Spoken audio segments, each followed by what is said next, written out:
Well, joining me now is Andrew Tate, whose videos have been viewed billions of times online, but he's been banned from pretty much every mainstream social media platform, including Twitter. Andrew Tate, welcome back to Piers Morgan Uncensored.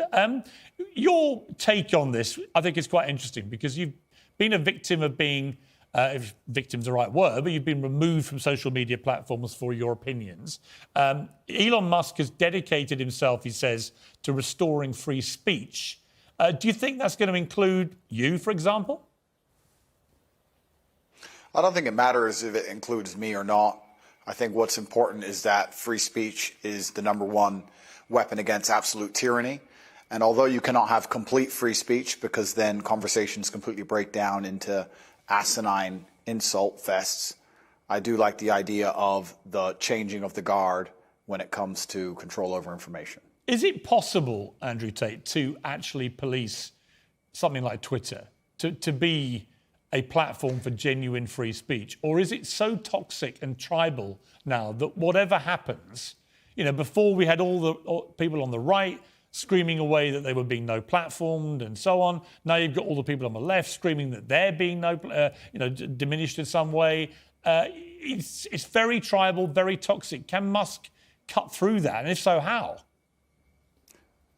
Yeah, it's going to be extremely difficult. There's always going to be one group of people who are extremely unhappy, but I think that anybody who's perspicacious enough to understand the truth of what's been going on in the world recently will know that the left and their narratives have certainly been protected for a very long time. And the universe has swings and balances, and God often restores balance to the universe, and perhaps it might swing the other way for a while. I truthfully am a person who believes that all points of view are extremely important, because as soon as you block points of view, you have absolute tyranny. And in a way, it's sort of self-defeating, isn't it? Because you carried on getting huge attention. It was interesting to me that when you came on the show, for example, we've had, I think, nearly 6 million people have viewed the whole interview that we did, which is a huge number of people, certainly far higher than watched it on conventional television. So you have a whole world out there online which operates away from social media platforms. Yeah, I've been very, very successful in spite of them, but not many people can do that. I'm in a pretty unique position, but I think that everybody needs a voice to a degree, and social media platforms are now the most important platforms on the planet.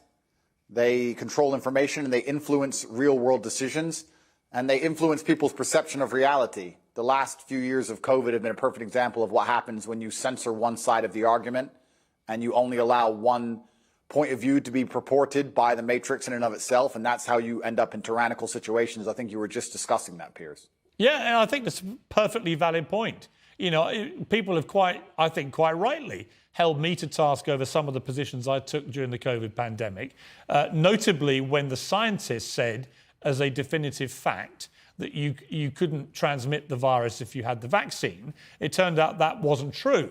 And I based my observations on that supposed fact and said, right, well, in that case, if you refuse to be vaccinated, you shouldn't get the same rights as people who've been vaccinated. If it's true that if you're unjabbed, you can pass it on. It turned out, actually, there's not much difference whether you've been vaccinated or not. And at that point, I changed my mind.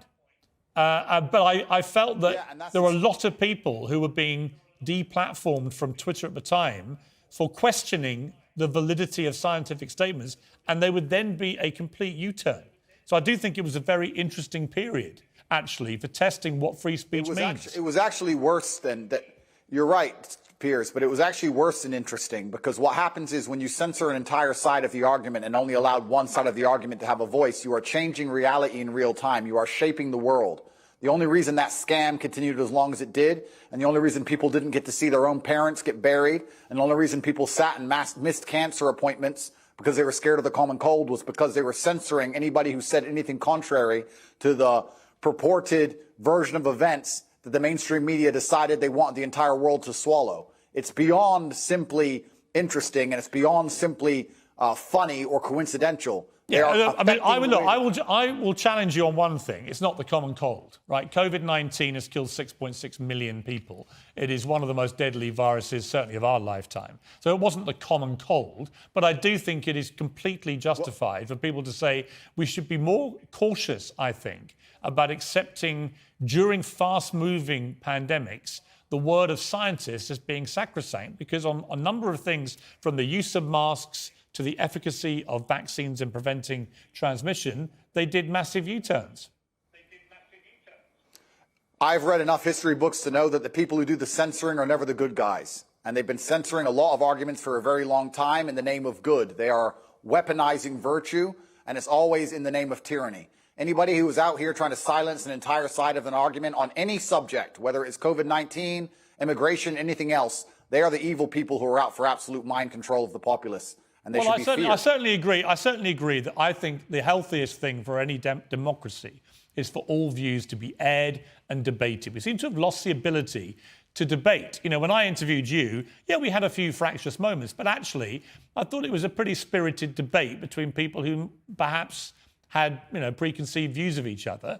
And I've got no problem interviewing you now about these because I think you have an interesting take on this stuff. And that's the key to life. When you reach that level of adolescence in your mindset where you can't handle any point of view that is contrary to your own, then you're truly a broken person. And that's what the internet is purporting. It's very interesting you said about Twitter being tribal. There's a large contingent of people on Twitter who simply cannot handle reading an opinion which differs from their own. And that is a degree of immaturity that we do not need adults to be functioning with in the modern world. No, I agree. If you were Elon Musk, this idea of charging $8 now a month, whatever it is, to access the blue tick premium Twitter account, would you do that? Would you pay the extra? I think that social media companies for a very long time have lived in an absolute fantasy where they've printed money from thin air by charging people for pixels. And they grew into these large conglomerates with too many staff sitting around doing nothing, having coffee breaks. And Elon Musk is a businessman. He's walked into the office and he's firing a bunch of people who are messing around doing nothing. And he wants his business to make money, as it absolutely should. And how he decides that happens is his prerogative.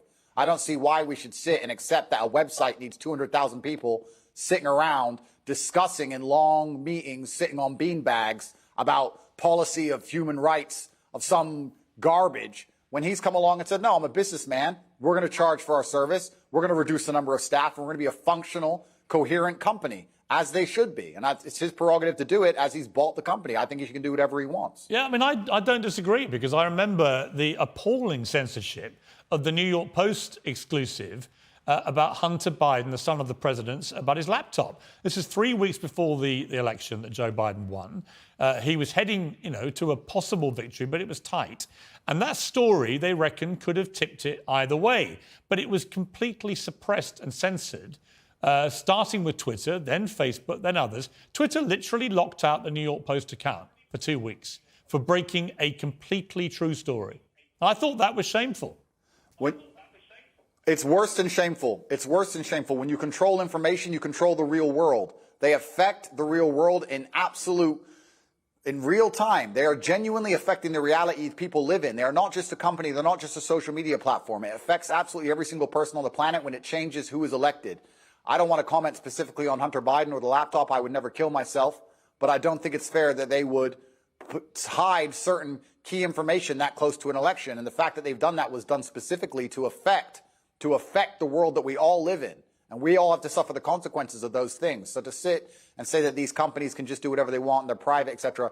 No, free speech is beyond important for democracy. It's important for the reality that we exist under. Andrew Tate, thank you for joining me. I appreciate it. Thank you, friend.